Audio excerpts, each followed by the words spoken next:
You can buy all the luxuries in the world but you can not buy respect. ये statement की इस वक्त पाकिस्तान में काफ़ी चर्चा चल रही है, क्योंकि जैसा कि आप जानते होंगे, इंडिया और यूएस ने एक लैंडमार्क डील पर अपने विचारों को व्यक्त करते हुए इस डील पर एक हस्ताक्षर साइन कर लिए। नाउ ऑल्दो ये डील अपने फाइनल स्टेज में पीएम नरेंद्र मोदी और यूएस प्रेसिडेंट डोनाल्ड ट्रंप के बीच में फ़ोन कॉन्वर्सेशन के दरमियान फाइनलाइज हुई थी, लेकिन इस डील से एक चीज़ बिल्कुल क्लियर है दैट इंडिया अपनी बात हमेशा सीधा, ट्रांसपेरेंट और फर्म तरीके से रखता है। नाउ इंडिया ने कभी भी किसी टैरिफ प्रेशर, ग्लोबल दबाव या पॉलिटिकल कंपल्शन में आकर ये डिसीजन नहीं लिया। नाउ भारतीय लीडरशिप वही एग्रीमेंट साइन करती है जहां पर long term national interest secure होता है। नाउ इंडिया ने डोनाल्ड ट्रंप के द्वारा किए गए कई क्लेम्स को, फिर चाहे वो ऑपरेशन सिंदूर को लेकर हो या फिर रशिया से ऑयल परचेज पर ऑब्जेक्शन हो, इंडिया ने कभी भी इस बात को एक्सेप्ट नहीं किया। डील पूरी तरह से इंडिया ने अपने टर्म्स पे साइन की, और सबसे इंपॉर्टेंट चीज़, इंडिया ने कभी भी डोनाल्ड ट्रंप को नोबेल पीस प्राइज़ के लिए नॉमिनेट नहीं किया। वही दूसरी तरफ अगर पाकिस्तान पर नज़र डालें तो पिक्चर बिल्कुल उल्टी दिखती है।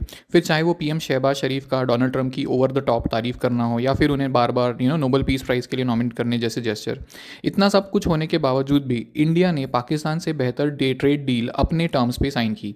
जैसा कि मैं बता दूँ, इंडिया के tariff rates is 18% compare to Pakistan which is 19%। और इसी वजह से पाकिस्तान में आज ये डिबेट चल रहा है दैट इंडिया की फॉरेन पॉलिसी और कॉमर्स स्ट्रेटेजी इस वक्त अपने पीक पर है। साथ ही ये भी कहा जा रहा है दैट फोटो ऑप्टिक्स की रियल लाइफ में कोई मतलब नहीं होता है, और साफ साफ दिख रहा है दैट इस ट्रेड डील की ज़रूरत इंडिया से ज़्यादा यूएस को है, स्पेशली तब जब इंडिया ने ऑलरेडी ईयू के साथ में अपनी ट्रेड डील साइन कर दी है and many more deals are in pipeline और इन डिस्कशन। नाउ आपका इसके बारे में क्या सोचना है? क्या इंडिया ने अपना फर्म स्टैंड यूएस के सामने रखकर सही किया, या आप मानते हैं कि इंडिया ने डील पहले ही साइन कर लेना चाहिए था? कमेंट्स में अपनी राय ज़रूर बताएं, मैं जेन्युइनली जानना चाहूँगा आप क्या सोचते हो। Thank you.